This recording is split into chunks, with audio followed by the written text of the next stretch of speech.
Adolf Hitler, leader of a Nazi war machine that came within inches of conquering the world before he died in his bunker in 1945. But new evidence tells another story of his escape to Argentina.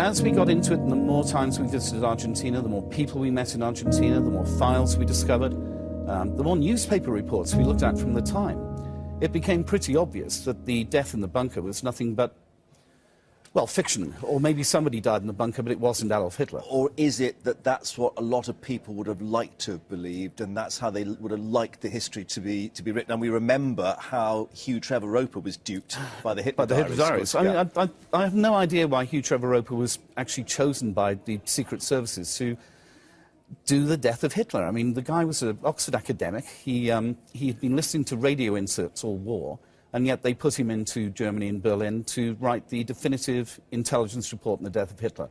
Why they didn't put Scotland Yard in, or some of the best detectives of our time, I don't know. However, I mean, there are other historians, Alan Bullock, of course, Hitler's biographer, and then more recently Sir Ian Kershaw, who say, look, the evidence that Hitler committed suicide and then his body in Eva Braun's was burnt, either as a result of deliberate action or by shell fire, that the evidence is there. I mean, what weight of evidence have you got now to actually balance that argument? I think it's likely that somebody died in the bunker, but I don't think it was Hitler. We have the testimony from a Warsaw court of the pilot who flew them out. He went to court in 1947, gave details of who he'd flown out, where he'd flown from, and where he flew them to. The judge in Warsaw at the time thought, you really are joking, you have to be, so sent him away for psychological testing. 6 months later, they brought him back into court. He said exactly the same thing. He was extremely detailed. We have the testimony from an SS officer on the ground in Denmark who saw the plane arrive and Hitler and Eva Braun get out with other passengers. We have what I think is an overwhelming amount of evidence that shows that Adolf Hitler survived, got to Argentina. His daughter later joined them there. Now, there is the interesting fact, the daughter, and therefore you've got DNA evidence. Has that actually been pursued to try and provide some concrete evidence that might stand up in a criminal trial, for instance? I think, well, there can't be any criminal trial. I mean, Hitler was never even accused of anything. He was dead. Well, although he was the world's greatest criminal. I know, amazing, really. I think the two daughters are still alive. One was born in Argentina at the end of 1945, and one was born in Germany, or possibly Italy, in 1938, and came out to join them later. There are numerous reports that Eva Braun was pregnant in the bunker before they left. To try and go after these people, or to go after the children of these people, and over 30,000 Nazis and fascists escaped to Latin America after the war.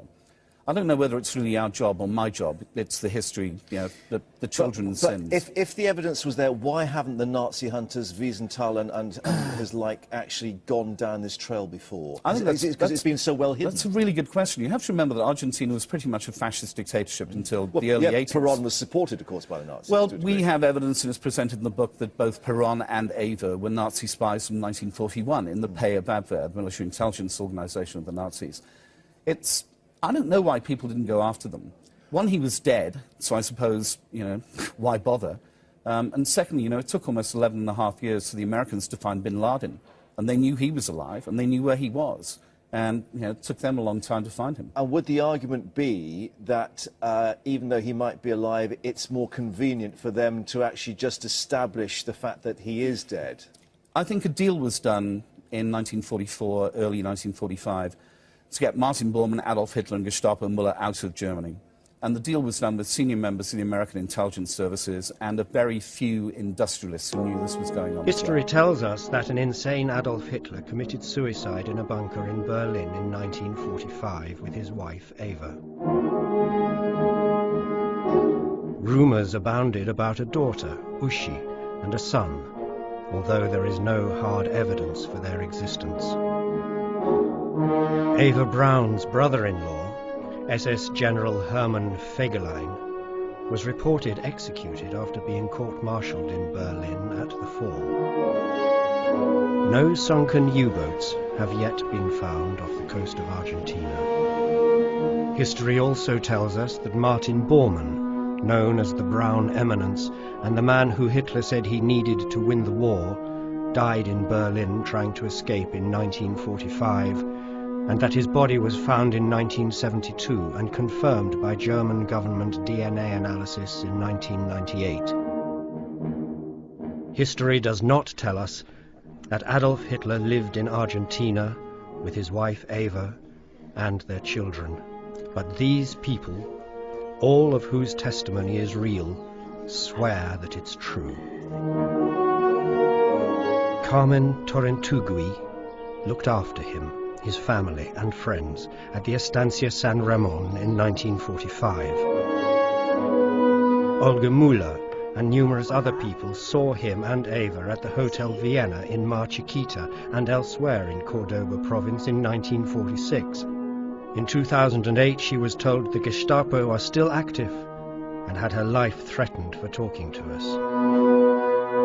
Catalina Gomero spent weeks in 1948 waiting on him in 2 properties owned by the Eichhorn family in Cordoba, at La Falda and Pan Azucar. She would take phone calls from him until 1962. Mafalda Batinic saw him for the 2nd time in her life in 1951 at a clinic in Comodoro Rivadavia. The first time had been in France in 1940. Hernan Ansin met him in Mar del Plata 5 times in 1953 when he worked for the Croatian Ustashi monster Ante Pavlic. Pablo Glocknik, a former Graf Spee sailor, was part of his security detail from 1946 to 1962. Dr. Otto Lehmann was his personal physician during the same period. Many people saw submarines offloading on the coast of Patagonia in 1945. Their testimonies are well documented in Argentina. They include 2 Graf Spee officers. The FBI had eyewitnesses to Hitler's arrival, but never followed them up. The man who allegedly led Hermann Fegelein's court-martial, SS General Wilhelm Munk, says the last time he saw him he was alive and well. Fegelein's father said he would often call after the war to say he and the Führer were in Argentina and fine. Alicia Oliveira, a senior Buenos Aires lawyer, tells us she has met Hitler's daughter. In 2008, Captain Manuel Monasterio, who recorded Pablo and Dr. Lehmann's testimonies, received death threats as a result of our research. Martin Bormann arrived in Argentina in 1948. Pablo saw him at Inalco. Jorge Colotto met him in 1955 when Juan Domingo Perón greeted his long-term friend and paid his hotel bill in Buenos Aires. Araceli Mendez worked for him in Buenos Aires and spent almost 3 years rebuffing his advances. She kept pictures of him.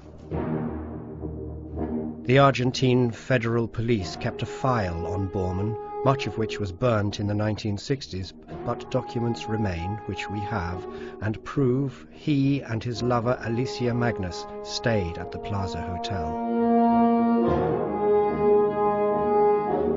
At least 30,000 Nazis, Ustashi, Croatia's bloodthirsty animals led by Ante Pavlic, and other European fascists fled to South America after the war.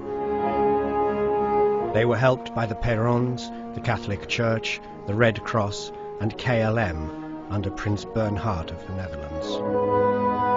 Adolf Hitler, the worst and most evil criminal of the 20th century, often used the alias Mr. Wolf. The name Adolf comes from the High German for noble wolf. His first mistress called him Wolf, and it was as Herr Wolf that he was introduced to Eva Braun. Hitler's yacht was called the Sea Wolf, and his personal plane the Flying Wolf. His field headquarters in East Prussia, the Ukraine and France all had the word wolf in the title. Among the most potent of Hitler's weapons during World War II were the Wolf packs of U-boat submarines that preyed on Allied shipping. U-boats themselves were known as Grey Wolves. Their final mission of the war was called Sea Wolf. It was as part of that operation that Hitler escaped to Argentina. And it was there, 17 years after his alleged suicide in Berlin, at 3 p.m. on the 13th of February 1962, tormented, demented, and betrayed, the most evil man of the 20th century finally died. We were lied to.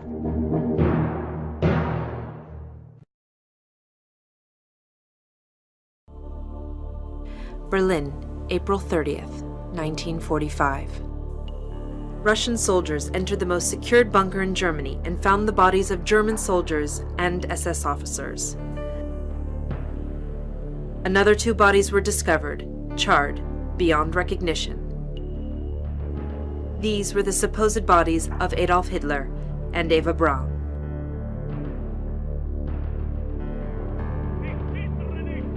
A few months later, new testimonials emerged from people who admit to seeing Hitler 1,000 kilometers away from Europe, in South America, Argentina. Was Hitler's suicide faked? Perhaps Hitler organized a way to flee Europe. Maybe Adolf Hitler lived a very quiet life in South America until his death. Argentina, La Falda, in a province of Cordoba. Pioneers who came here in the end of 1800 built this village. One of the most significant places of the provinces was the Eden Hotel, a beautiful site with international prestige.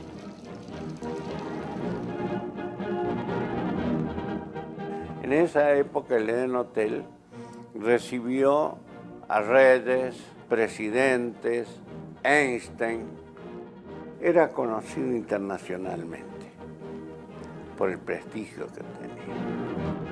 La Falda era un búnker nazi, eso era obvio. Cada vez que Alemania ganaba algún país o tenía alguna victoria, había fiesta y aparte que se festejaba fuertemente en el Hotel Eden.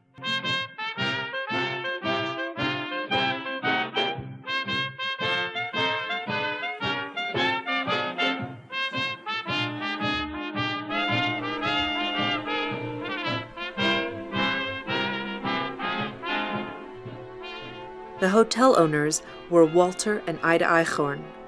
They were supporters of the Nationalist Socialist Party in Germany and personal friends of Adolf Hitler. Esta gente se carteaba con el Führer y periódicamente esta gente viajaba a Alemania. Por lo menos 2 veces al año iba a Alemania. ¿A qué iban? No le podría decir. Hay gente que dice que iban a darle dinero para la campaña.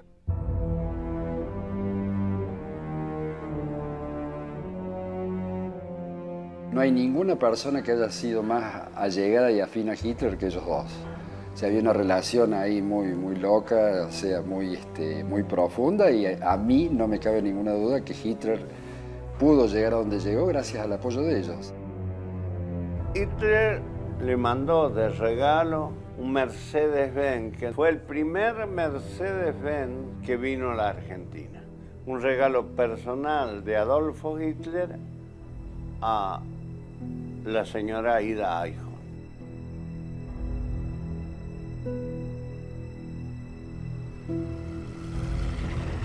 May 1945, the end of World War II, the end of the Third Reich. Europe is free again. The Allies publish an official declaration that they found the bodies of Adolf Hitler and Eva Braun. Patrick Burnside, researcher and author of the book Hitler Escapes, has posed many questions about the investigation of Hitler's death. Cualquier situación policial de un evento donde hay un suicidio, donde hay una muerte, se investiga. En este caso no se investigó. Se investigó menos de cualquier evento, de cualquier nación, de cualquier policía del mundo. Cioè no se abrieron expedientes, se encargó un jovencito que en su época fue el mayor Trevor Roper, que era un recién neolaureado en historia, de investigar bonariamente la muerte de Hitler, porque de todo lado se decía que Hitler no había muerto y se había escapado. De todo lado. Fueron franceses, fueron rusos, fueron cualquier nación beligerante, dijo la suya.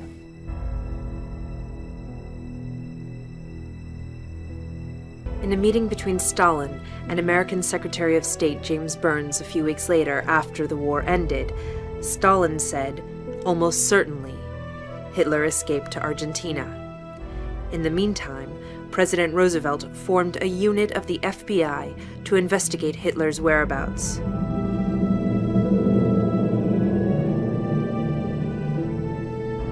In an official letter dated September 17, 1945, regarding Hitler's whereabouts in Argentina, if the Führer should at any time get into difficulties, he could always find a safe retreat in La Falda, where they, the Eichhorns, had already made the necessary preparations.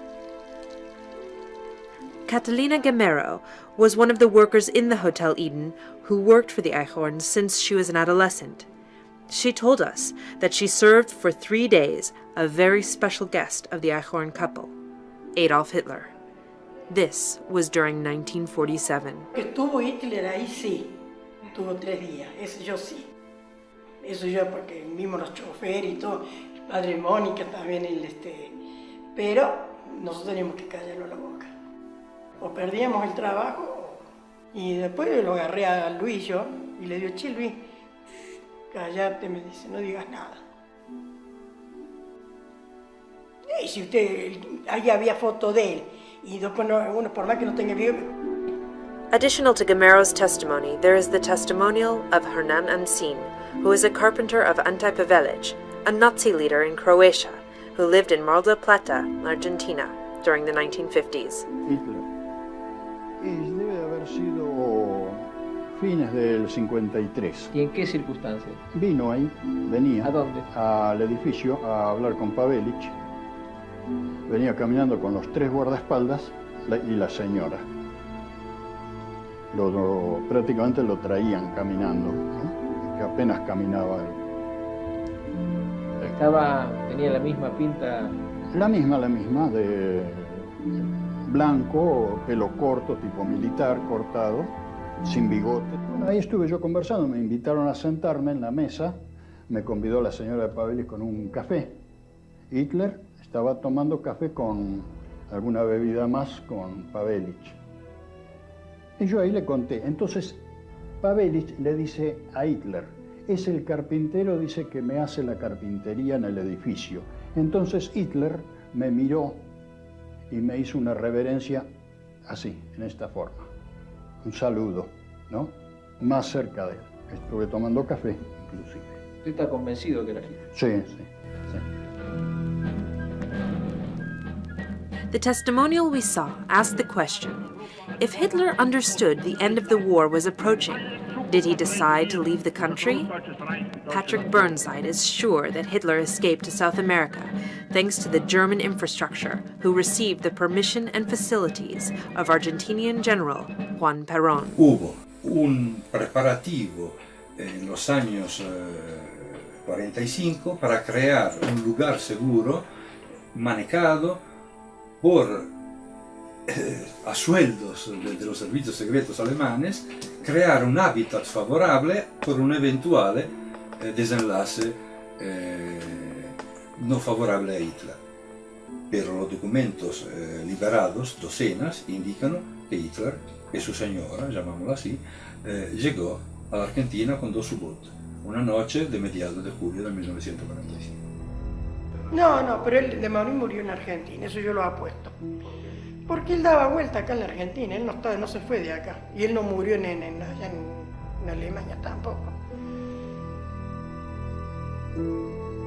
Todo indica que hubo años vivido en un lugar apacible, rodeados de seguridad, de bosques impenetrables, alejado dalla civilizzazione, e tranquillo, vivió tranquillo. As we saw from testimonials of different researchers, Adolf Hitler died a natural death in Argentina sometime during the 60s. Until now, no one knows where he's buried. Lo de Trevor Roper, The Last Day, tendría que ser The Last Year of Hitler en Patagonia, no Los Últimos Días en Berlín. We were lied to.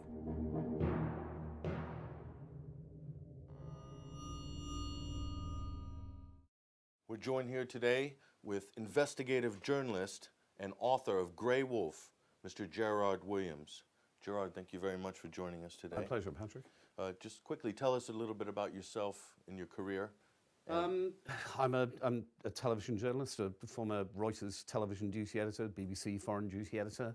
I spent most of the late 80s and 90s on the road and early 2000s covering stories as diverse as the civil war in Yugoslavia, 2.5 years in Belgrade and in out of Bosnia, Iraq twice, after the first and after the second Gulf Wars. I covered the Rwanda massacres and everything from the fall of the Soviet Union to the Mandela elections. I suppose the last big story I did was the tsunami in Sri Lanka when the whole of Southeast Asia was devastated. So I've been a television journalist and a newspaper journalist on occasion since I was 19, so 34 years. So tell us about this story. This is incredible. This is like the Ark of the Covenant or Who Killed Kennedy. This is big in historical terms. How did this come about? And this is about Hitler escaping from the bunker to Argentina. A lot of people are going to look at this, Gerard, and think, whoa, this is a conspiracy theory. That's exactly how I looked at it when we started doing this. We were in, my crew and I were in Argentina doing a series of documentaries on the children of the disappeared, a story that's come up recently with both of the two members of the dictatorship being jailed again for stealing children during the dirty war in Argentina. We were doing pieces on the economic collapse. We're doing the 25th anniversary of the Falklands conflict, or the Falklands-Malvinas conflict, to give it its proper name. And I came across this story that Adolf Hitler had escaped by submarine to Argentina. And I thought, I've never done a conspiracy theory film. I've never done a really stupid film. And after years and years and years of doing hard news, international events, death, famine all across the world, I thought that it might be a fun, interesting, lightweight subject to do, and I'd never thought about doing one before. So we started to look at it, and we started to look at the information that's available in Argentina. Various books have been written there, which don't appear elsewhere. They haven't been published overseas. There's a lot of information about the Nazis' penetration of Argentina from 1943 onwards. Again, most of this is in the Spanish language and hasn't been translated and brought overseas. And we came back to the UK, and I started to work with my military historian friend Simon Dunstan. And we started to look at it, and it was still going to be a conspiracy theory story. 14 trips later to Argentina, and trips to Berlin, and trips to America, and a lot of time in study at the Kew archives, and an amazing amount of reading and looking back at the contemporaneous reporting of what happened at the time, at the end of April 1945. Suddenly came to light, or not suddenly came to light, began to gradually come to light that the story we'd been told about Hitler killing himself in the bunker was simply a story. There was no forensic evidence to Hitler's end in the bunker. In fact, the forensic evidence that's been lauded for the last 60 years, that the Russians had parts of his skull and his jawbone, well, the skull's been DNA tested. It's that of a woman, and it's a woman much older than Eva Braun, so it can't even be her skull. When you started to put it all together, and with the eyewitnesses that we found to Hitler's presence in Argentina post-war, and since we wrote Grey Wolf, we've actually got more people coming out of the woodwork telling us stories about Hitler's presence in Argentina post-war. It became obvious that this wasn't any sort of conspiracy theory. We'd stopped laughing about it. And in fact, I think we were in shock for a while that the idea that everything we had been told by these eminent historians, this story that had been propagated and told and told and told again, so that it became the rock-solid historical truth, was actually rubbish. We have interviews from the time with the pilot who flew them out, We have material from the Russians when they first arrived at the bunker. They were handed 6 body doubles of Hitler, none of whom was Adolf Hitler. We have BBC reports from arriving at the bunker where Thomas Cadet, the Paris bureau chief pre-war, was embedded with Soviet forces when he arrived. Cadet said they found no body that could have been Hitler's. As we started to progress along it, there are places in Grey Wolf where we can't find exactly what happened in the timeline. But you find something that happened, and then along the timeline, you find the presence of Hitler in Argentina. And this isn't like Elvis sightings. None of these people have been paid any money to tell their stories to us. In fact, a number of them have actually had death threats from people or persons unknown in Argentina since they told us their story. I'm amazed that people haven't actually looked at all the evidence that we have presented in Grey Wolf, because we don't make things up. This is material that is actually reported by proper correspondents of the time, AP reporters, Reuters reporters, United Press International reporters, BBC correspondents. Stalin and Marshal Zhukov thought he'd escaped. Stalin said he'd gone to Spain or Argentina. Zhukov said he could have flown out at the last moment. There was an airfield and planes at his disposal. Well, we found that pilot. He was on trial in Warsaw in 1947 for being a member of the SS. He was brought to trial, asked who he was, and he explained who he was, Captain Peter Baumgart, and he told the trial that he had been the man who'd flown Hitler out of the Hohenzollern-Damm, which is a big boulevard in Berlin, on the 30th of April 1945, and flown them into Tonda in Denmark, the former Imperial Zeppelin base in Denmark. Well, the judges in Warsaw thought he was mad, so they sent him away for psychiatric testing. Well, 6 months later, Captain Peter Baumgart was brought back, certified by 3 senior psychiatrists in Poland as being completely sane, and he gave the same story with more detail of exactly what had happened. Baumgart was imprisoned until 1951 for being a member of the SS in Poland, and then he disappears. We have no more information about what happened to Baumgart afterwards. It's not just Baumgart, though. There are other witnesses to the escape from Berlin. There are all the people who spoke to Hitler in the bunker, who was afterwards interrogated by American and British forces. For instance, the senior Japanese diplomat, senior military diplomat Japanese in Berlin at the fall, who was interrogated in Tokyo later. He said he saw Hitler on the 27th, 28th, and Hitler had no suggestion that he was going to commit suicide, and he told him he was going to flee south. Well, flee south may have meant to Berchtesgaden. Flee south could have meant to Argentina. But there are so many people that he said he would escape and flee south to.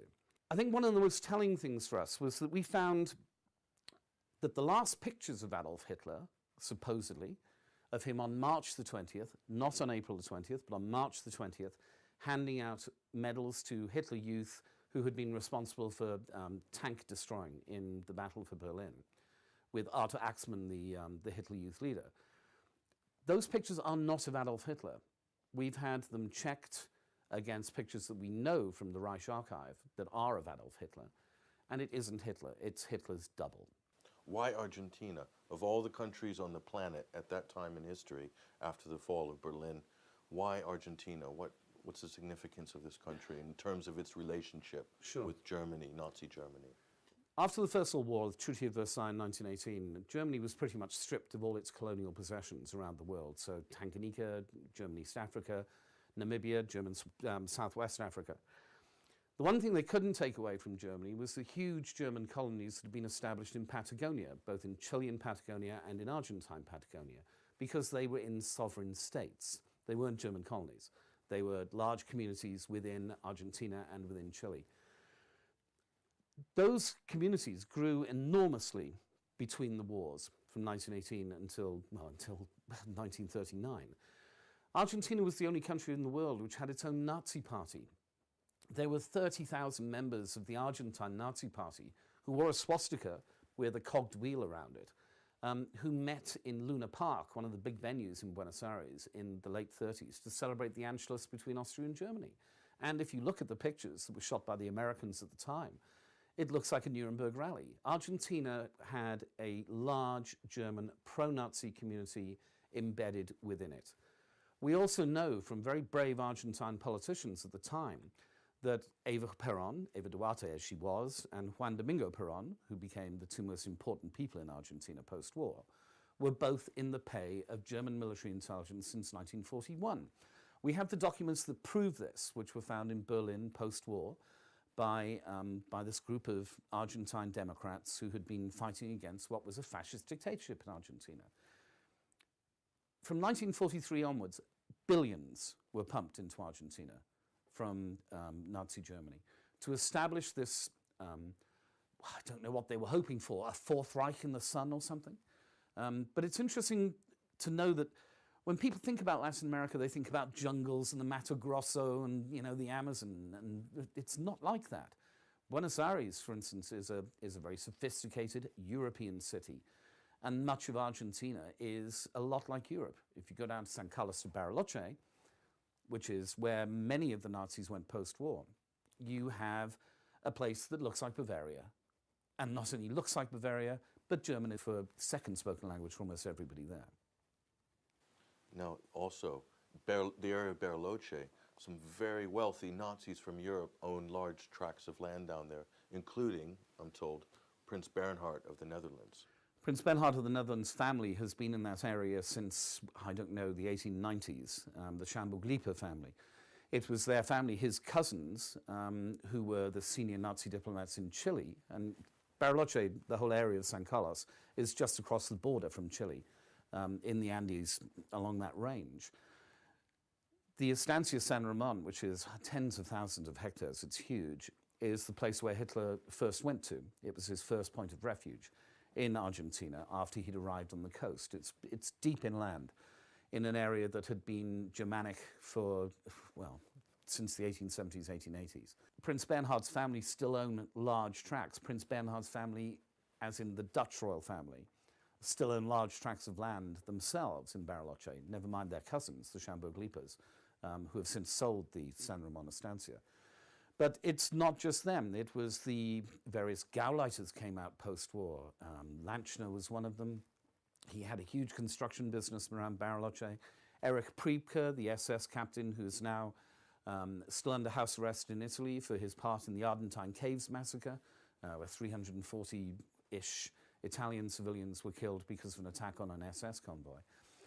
There are Nazi after Nazi after Nazi who fled to Argentina post-war. Originally, we said about 30,000. That was our estimate. As we move further ahead with our research, and we're writing a second book, we're writing a sequel to Grey Wolf at the moment, which we hope will be published next year. It looks like up to 100,000, and this is almost an unbelievable number, Nazis of different forms. They could have been SS Ukrainians, they could have been Belgians, French, Dutch. We have to remember Danish. We have to remember that there were so many others who were actually fighting alongside the Nazis, the Germans in World War II. But they were allowed to flee, and they fled with the help of the International Committee of the Red Cross and the anti-Semitic Jewish haters that were its head, and with the help of Pius XII and the whole organization within the Catholic Church and the Vatican. This is something people don't want to hear of. People don't want to hear that the Catholic Church allowed almost 100,000 of the worst people that Europe has ever produced. Not just allowed, but helped. They helped them down through a whole range of monasteries and safe houses into Vatican City, where they were given documents to enable them to travel, originally to Argentina and then on to South America in further countries. No, who would believe this, honestly? Before I read your book, it's shocking. You guys must have had your eyes open completely when you saw this and thought, wow. I think shocking is the right word, but the information is there. The documents are there in all the archives. This isn't made up. This is a representation of material that was there at the time. When we return, we find out yet another disturbing truth. The American government gave them millions of dollars to say sorry that we bombed your Nazi war material producing factories that you were making a profit out of.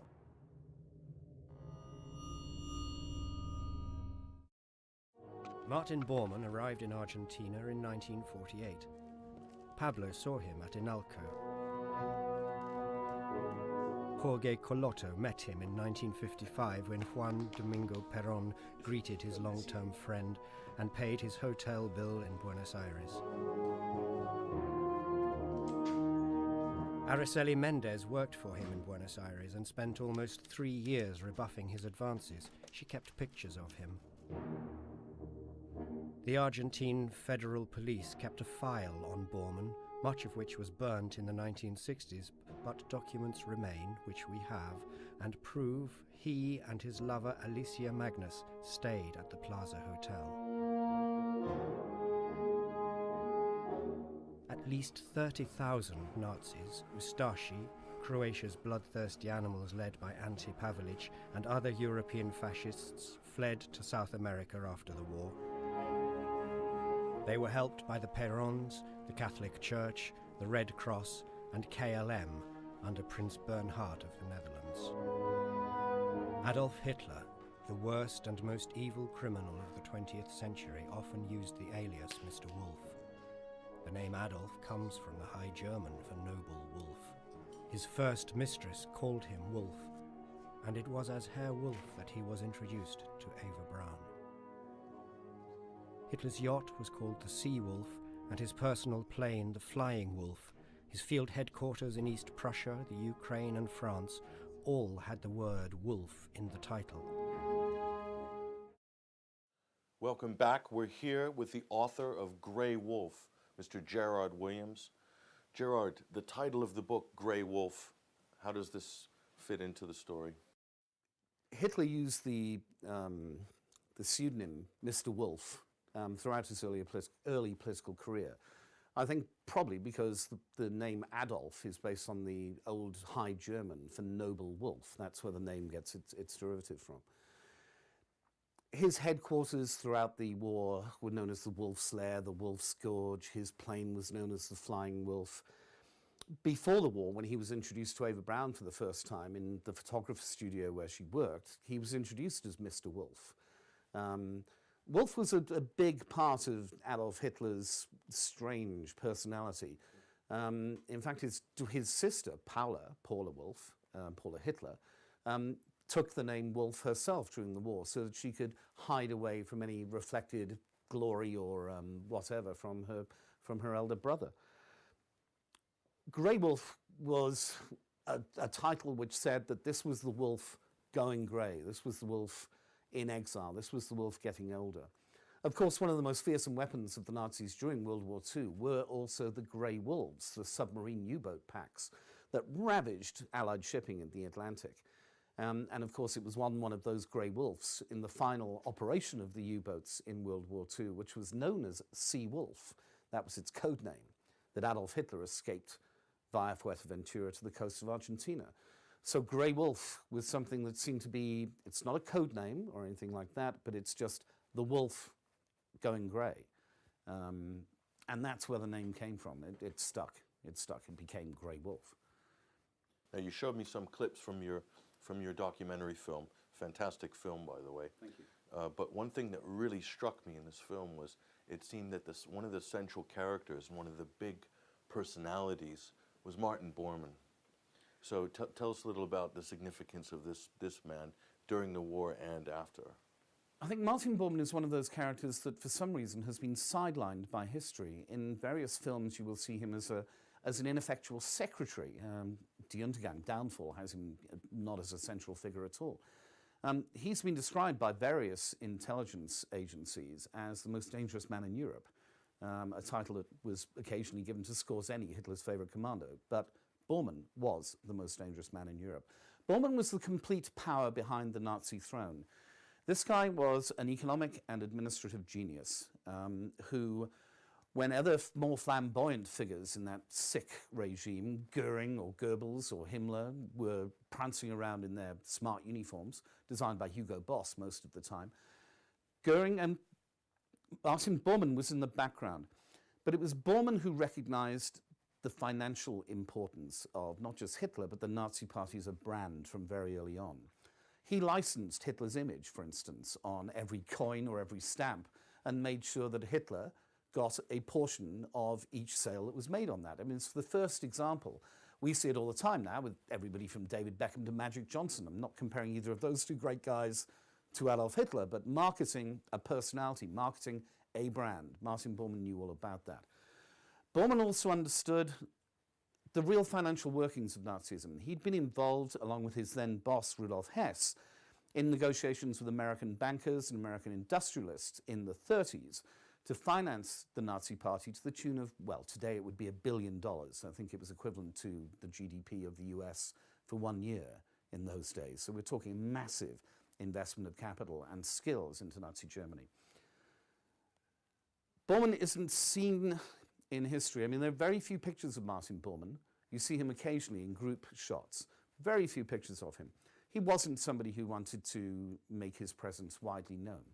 And yet he was Secretary of the Chancellery. He was Secretary of the Nazi Party.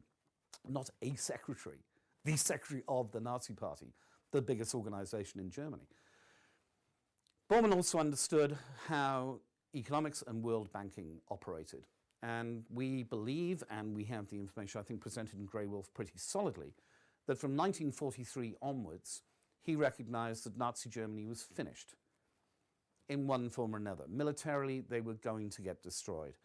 This was after the defeat at El Alamein in the desert by the British, and then Stalingrad happened, and then the Kursk tank battles, and it was pretty obvious that the whole empire was contracting and falling apart.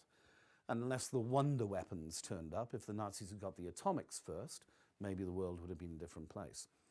But from 1943 on, Martin Bormann made a decision that the capital that the German people, the Nazis, had looted and raped from the rest of Europe would be sent overseas, along with the collusion of all the German companies that we know by name today, with all their patents and all their intelligence and all their information, so that no matter what happened to Nazi Germany, that Germany could once again become resurgent after World War II. The capital would go out, and we're talking shipments of gold and bullion, and yes, we're talking shipments of concentration camp gold. But what we're talking more about here is an international banking system that worked in exactly the same way as the banking system does today. You ask a counterparty in Switzerland to transfer $5 million to your bank account in Argentina, and it is done telegraphically. This doesn't have to be submarines full of gold. It doesn't have to be paintings and art objets and everything else going out. He knew how to telegraphically transfer the wealth of the Third Reich out to Argentina. Not just Argentina, Syria, Turkey, various other neutral countries at the time who were more than willing to accept for a percentage. I think the Swiss got 6% on every transaction. Then the counterparty in Argentina would have probably got 3%. It's exactly the same way that things work today. Bormann knew it was all over, that there was never going to be an opportunity for Nazi Germany to win militarily. But he also knew that he could plan for the influence of Germany in a post-war Europe by moving all this material and wealth, I mean really significant country-buying wealth, out of Germany. And as I say, most of it went to Argentina. Some of it to Brazil as well, Paraguay and Chile, but most of it to Argentina. I'm going to name you a few companies, and some people are going to find these names very familiar, even in today's industrial world.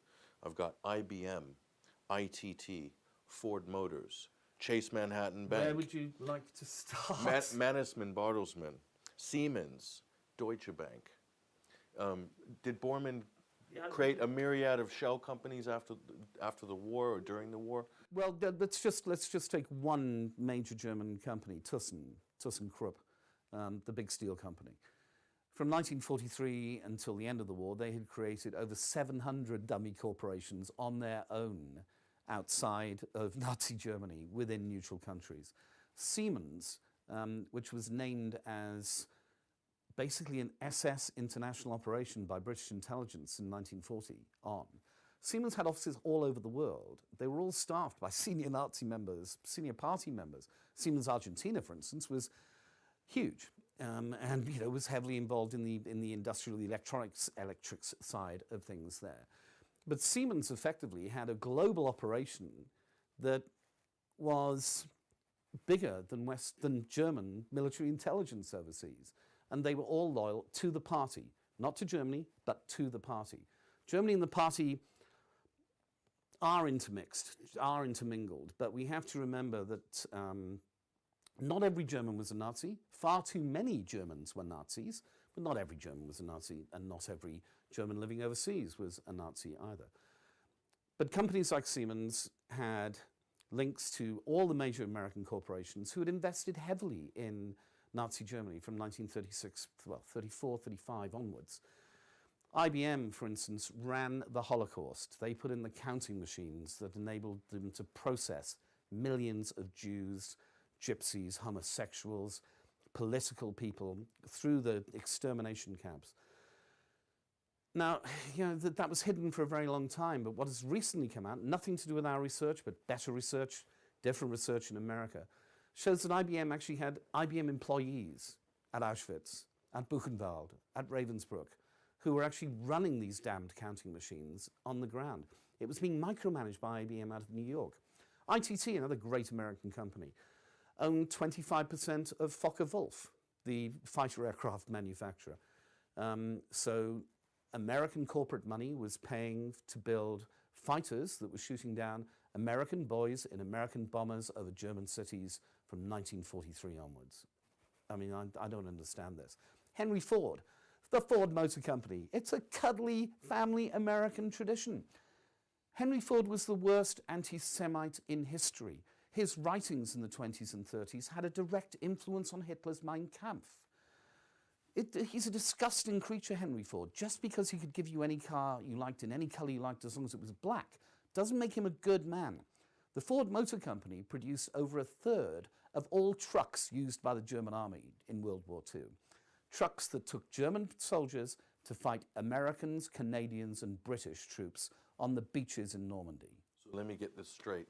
While the war was going on, while U.S. servicemen and British servicemen and Allied forces were fighting the Reich, American money was coming through places like the Union Bank of New York, the Harriman Brothers, Manhattan, to Farben Corporation, and all these other companies like Ford. The same money was at the same time coming in as we're fighting the Germans. Yeah, and profits are going back. And profits are going back.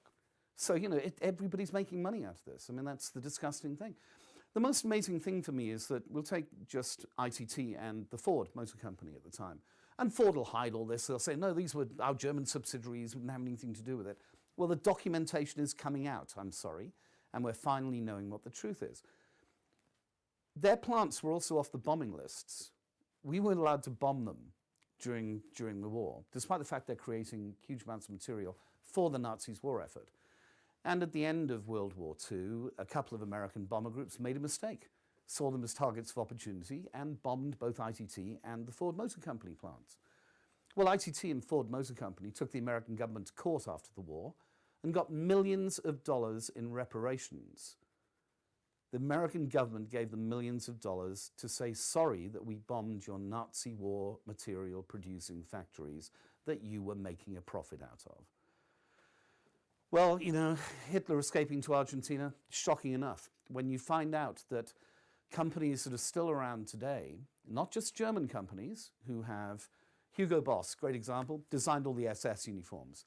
There's a Hugo Boss in every street corner of every major city now. Well, I don't know if that's right. I don't know how I feel about that. Do I feel good about a company that made its name and its fortune out of Nazi Germany still being able to make profits today? I don't know. Ask a corporate lawyer. But the same is true about IBM, ITT, Siemens, the Ford Motor Company. The list is virtually endless. It was all about making money. I mean, the sacrifices that my father's generation made, my dad was a combat soldier for 6 years and was wounded twice. The sacrifices his generation made seemed at the time to be a great crusade, a necessary crusade against the evils of this most pernicious, vicious, fascist system. And yet, at the same time, there were people making a load of money out of it. Do you think this is one of the reasons why Hitler's escape to Argentina and all the top Nazis was kept a secret, because there was a vested interest post-World War II? Completely vested interest. I think that we have Alan Dulles to thank in great part for this. Head of OSS CIA post-war, but also OSS station chief in Switzerland during the war. And we have information that Dulles had contacts with many high-level Nazis, including Bormann, throughout the end period of the war. They were negotiating all over the place. Now, interesting enough, Dulles had been a corporate lawyer with his brother, John Foster Dulles, in Germany before the war had happened. He knew Martin Bormann. I'm not sure if he'd met Hitler, but he knew Bormann and he knew most of the people within the Chancellery, within the senior levels of the party.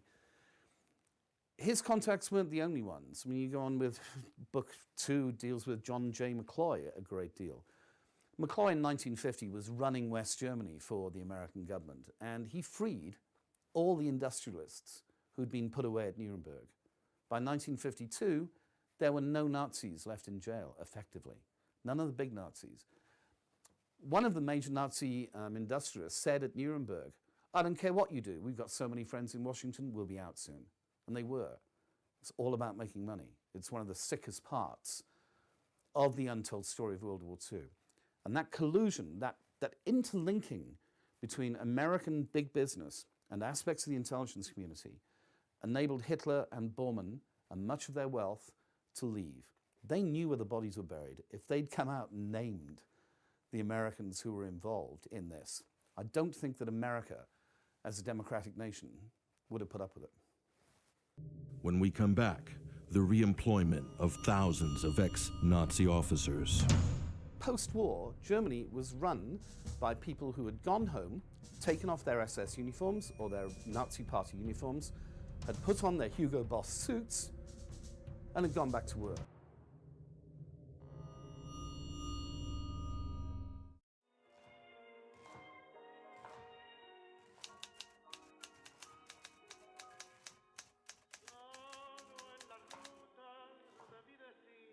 In July 1945, I was the housekeeper at the Estancia San Ramon. The whole house had been busy for days. Guests had already arrived from Cordoba and Buenos Aires, and we'd been told to expect more. The ranch was German-owned and had been the first settlement in the area.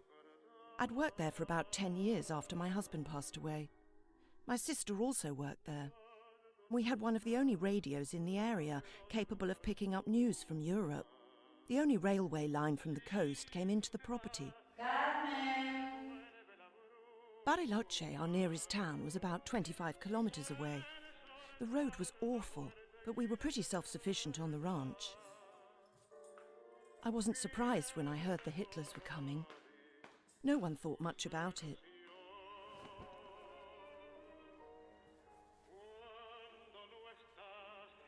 Anyway, no one here believed the stories that he'd killed himself.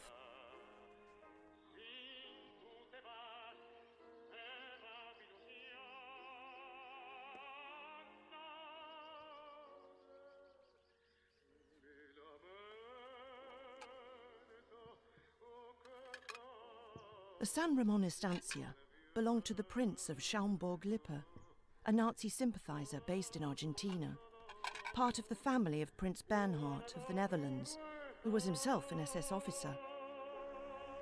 Bernhard was often in Bariloche after the war.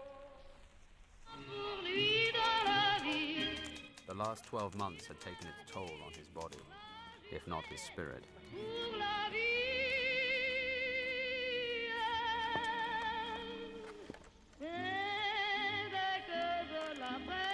Without the penicillin we got from Dulles, that bloody Stauffenberg bomb would have finished him off.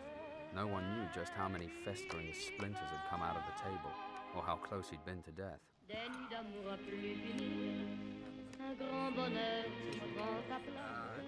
But here, enjoying his favorite foods and safe with family and friends, his health was improving. My fear? Don't know.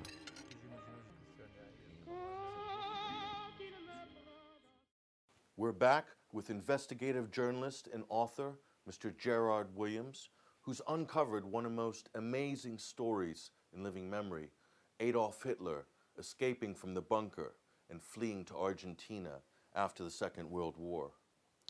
Now, Gerard, one of the main things that struck me about this story was the almost this complete veil of secrecy at the time that was allowed to happen. Now, I know the Holocaust, the revelations of the Holocaust, they didn't come out until a few years after the Second World War. Do you think this was one of the keys because it would have been incredibly embarrassing to have revealed Hitler's location, because the FBI knew about this. You've supplied us with a number of FBI documents with J. Edgar Hoover's signature on it, about Casino. We've got radiograms. We've got the Eichhorn's letters as well. Walk us through some of these documents. I think the documents that we've been able to access are the tip of the iceberg, that there are many, many other documents there that have been stamped for a further 50 years, that the secrecy about this will continue on. It's interesting that Hoover didn't believe Hitler was dead, and he still had people looking for him, and he took every report seriously. And amongst those, something like 900 heavily redacted, which just means people have put the heavy liner through a lot of the information. Amongst the 900 reports that were issued, you get, I saw Hitler on a train in Chicago, and you know, Hitler actually owns the farm next to me in Arizona. Well, they're silly, and they go along there with the Elvis sightings. But the documents that we've concentrated on in the book, these aren't the only evidence trail. The evidence trail is also from the witnesses, the eyewitnesses, the other information from reporters at the time. I think that not many people knew that Hitler had escaped and that Bormann had escaped. Trevor Roper, whose masterful work, The Last Days of Adolf Hitler, has become the accepted history.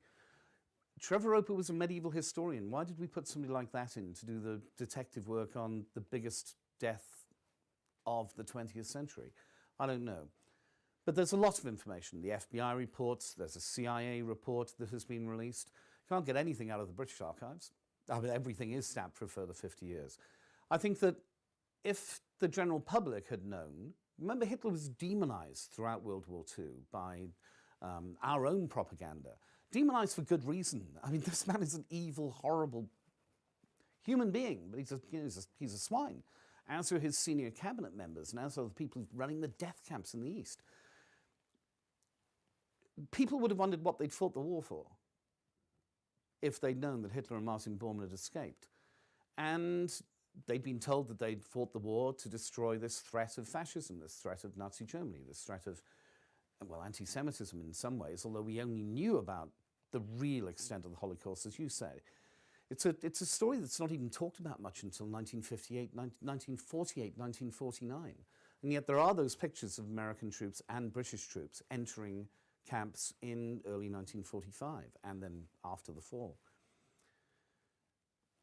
The one thing that probably nailed any possibility that Nazi Germany could ever rise again, and I use the phrase Nazi Germany deliberately here, is that the swastika and the black boots and the red and black and the other symbolism that went along with that immensely powerful brand, I mean, we are talking an immensely powerful brand, that symbolism will forever be linked to the foul crimes these basically criminal gang of murdering thieves did in Europe, especially within Eastern Europe.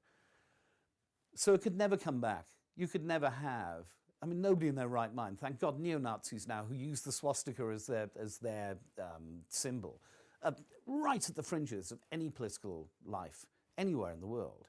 It can never come back. It's disgusting. It's a damaged brand forever.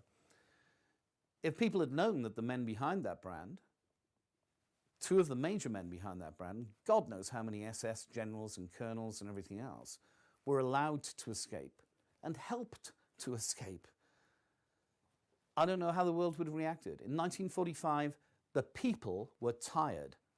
In May 1945, America and Britain still had Japan to deal with. And if it hadn't been for the atomics, we'd have fought a very bloody war to try and take the Japanese mainland. Well, that's what everybody suggests. 1945, everybody was tired, and Britain's industrial might was completely and totally spent. It needed to be over.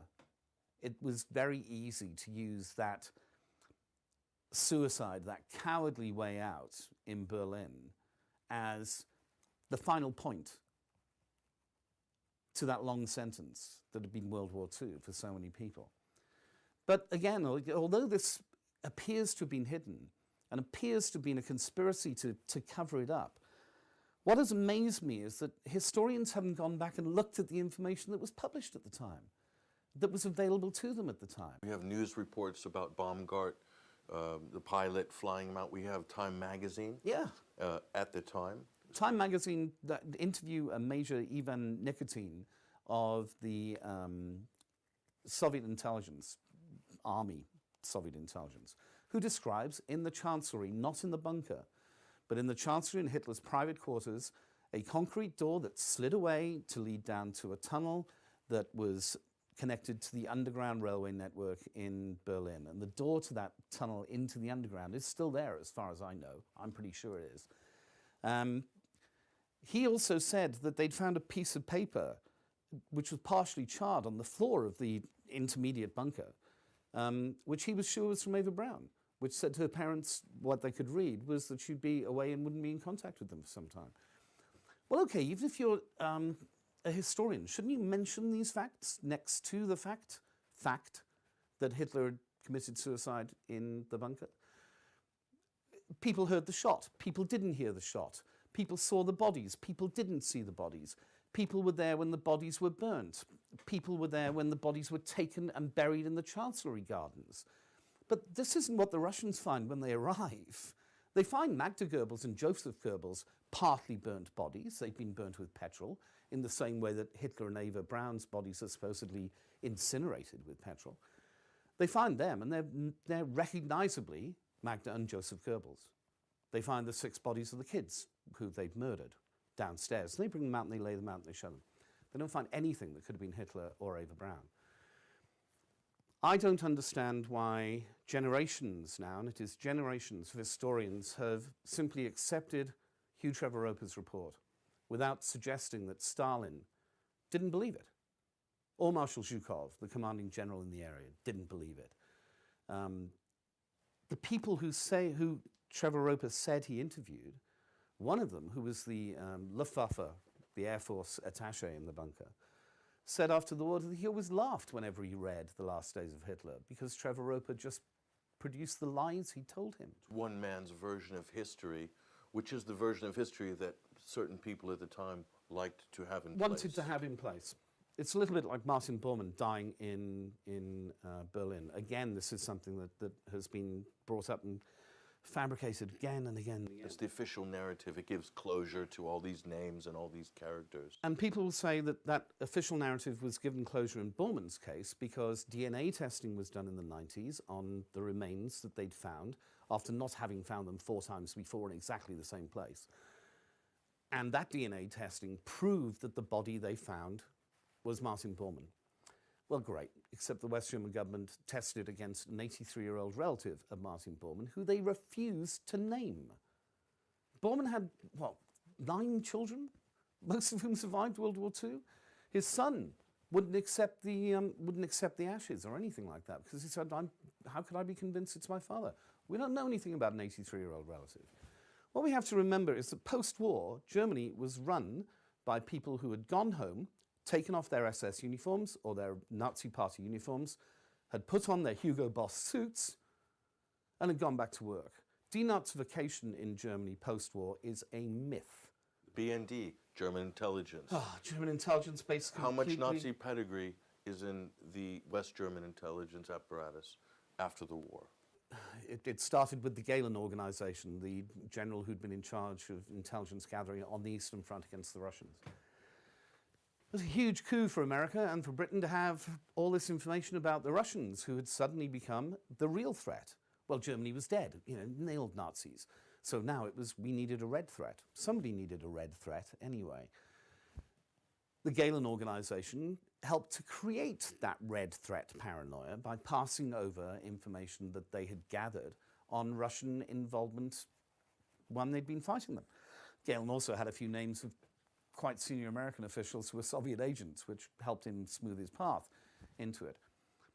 His organization, which I think eventually extended something like 30,000 men, was known as the Gestapo Boys by British intelligence, because every single one of those officers had been either SS or Gestapo or Wehrmacht during World War II. They were all members of the Nazi Party, to a man. So that's the formation of the West German intelligence organization, the BND as it became known.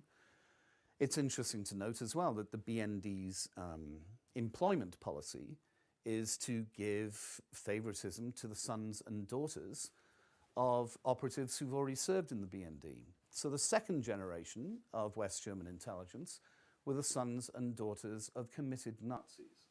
Do you think it's possible the Gestapo or remnants of the Gestapo are still active in Patagonia? I think that there is a grown-up corporate organization that manages what is still one of the largest fortunes in existence. You know, people don't wander around wearing armbands, and they just don't. We've had people threatened, we've had witnesses threatened in Argentina. I think that a lot of the money is back in Europe, or back in Wall Street, or back in London. And hopefully they've lost a lot of it in the last 4 years, because God knows everybody else has, apart from Bob Diamond and a few others. But I think that there is still a security organization that monitors people asking too many questions. They haven't come after me, they haven't come after Simon. But maybe we're not a threat. It doesn't really matter. You know, people will take this as another conspiracy theory. Bilderberg, Illuminati, aliens, reptiles, whatever. Dump us in with that lot. That way the real story won't be looked at. That way the information that we've brought out won't be examined properly. Make this a conspiracy theory. It'll go away. Well, Patrick, I'm sorry, it's not going to go away. The second book shows more information that was gathered at the time and goes into much further detail on the economic and financial implications of what happened at the end of World War II. And you touch on Bilderberg in your next book. Bilderberg's an important organization. It isn't a conspiracy theory either. But it's lumped in with the Illuminati and the reptiles. It's very real. The alien bases and all the rest of it. I haven't looked at it in detail. I fully intend to look at it in further detail, mainly because it was founded by Prince Bernhard of the Netherlands. And once an SS Nazi officer, always an SS Nazi officer. Well, the book is The Grey Wolf. I've seen a few clips of your film. It's absolutely brilliant. And we look forward to seeing this film in the very near future. And I would like to thank our guest, Gerard Williams, who's the author of this fantastic book, one of the most fascinating reads you'll have come across in the last few years. I'd like to thank you very much for joining us. So there you have it. Adolf Hitler and his wife Eva Braun and countless other high-ranking Nazis all spirited away to Argentina after the war, and it was covered up by our own governments. But you have to ask yourself, if history was wrong about one of the most significant events of the 20th century, what else have we been lied to about? I'm Patrick Henningsen for the 21st Century Wire.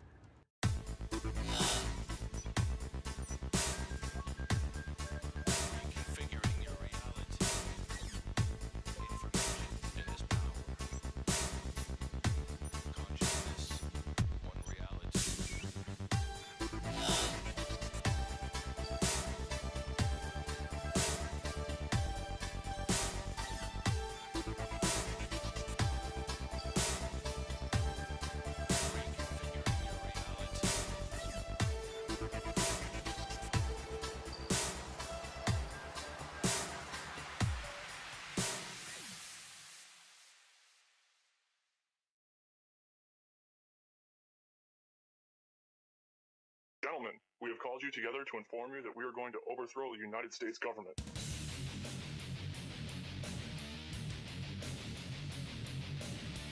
you still think that jet fuel brought down the World Trade Center? Does anybody else see a problem here? If the government has nothing to hide, why are they so afraid to answer a few questions? This story does not add up.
Thank you, Madam Deputy Speaker. The title of this report is A Satirist's Dream, Closing the Gap Between Anti-Corruption Law and Reality. I could fill my 60 seconds talking about the 18 years' worth of unaudited accounts, or the bazillions that are squandered on agriculture and foreign aid boondoggles, or the Tillack case where instead of any of the alleged fraudsters being arrested, it was the journalist trying to find out about them who found himself banged up by the police. I could talk about the £6.6 million spent last year by European commissioners simply on entertainment and luxury gifts and hotels. I could talk about the wonderful spectacle of President Van Rompuy and Commissioner Ashton flying to the same meeting in Russia in separate private jets, leaving Brussels within 4 hours of each other.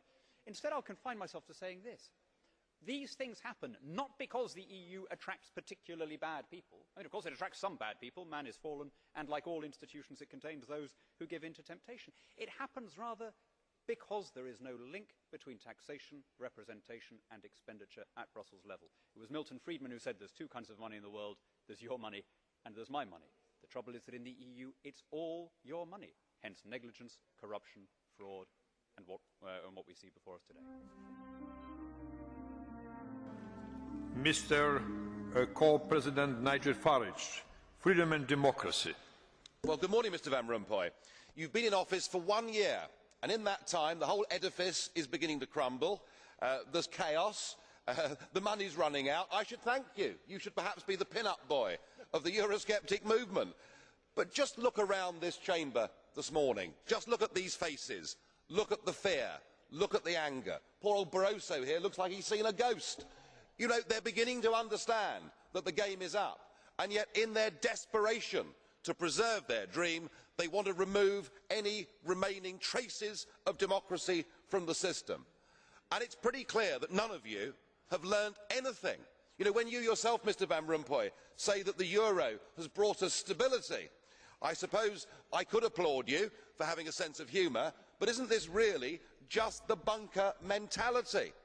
You know, your fanaticism is out in the open. You talked about the fact that it was a lie to believe that the nation state could exist in a 21st century globalised world. Well, that may be true in the case of Belgium, who haven't had a government for 6 months, but for the rest of us, right across every member state in this union, and perhaps this is why we see the fear in the faces, increasingly people are saying, we don't want that flag, we don't want the anthem, we don't want this political class, we want the whole thing consigned to the dustbin of history.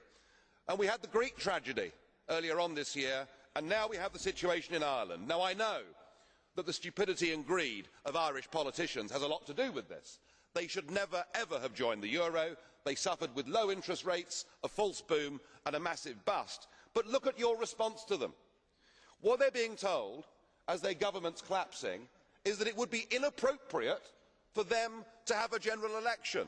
In fact, Commissioner Rehn here said they had to agree their budget first before they'd be allowed to have a general election. Just who the hell do you think you people are? You are very, very dangerous people indeed. Your obsession with creating this euro state means that you are happy to destroy democracy. You appear to be happy for millions and millions of people to be unemployed and to be poor. Untold millions must suffer so that your euro dream can continue. Well, it won't work, because it's Portugal next. With their debt levels of 325% of GDP, they're the next ones on the list, and after that, I suspect it will be Spain. And the bailout for Spain would be 7 times the size of Ireland, and at that moment, all of the bailout money has gone. There won't be any more. But it's even more serious than economics, because if you rob people of their identity, if you rob them of their democracy, then all they are left with is nationalism and violence. I can only hope and pray that the euro project is destroyed by the markets before that really happens. Thank you. They cannot create the world of Orwell. They have to manipulate us to create it.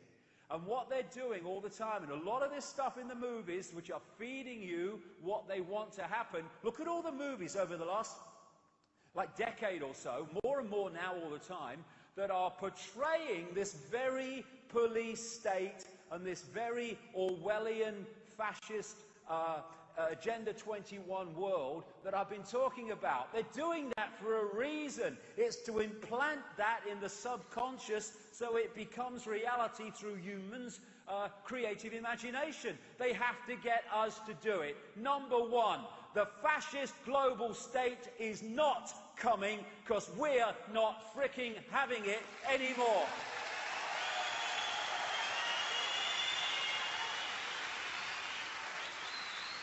And we are not any longer going to be manipulated into manifesting our own enslavement. And when they tell us to be quiet, we shout bloody louder. Silence is consent. Can you hear us now? If you want to be free, then don't run and hide. This is a time for looking the world in the bloody eye. Together. Coming together. Strength does not come from physical capacity, it comes from indomitable will, Mahatma Gandhi. And that will says we are not having it anymore. Human race, get off your knees. What are you doing down there?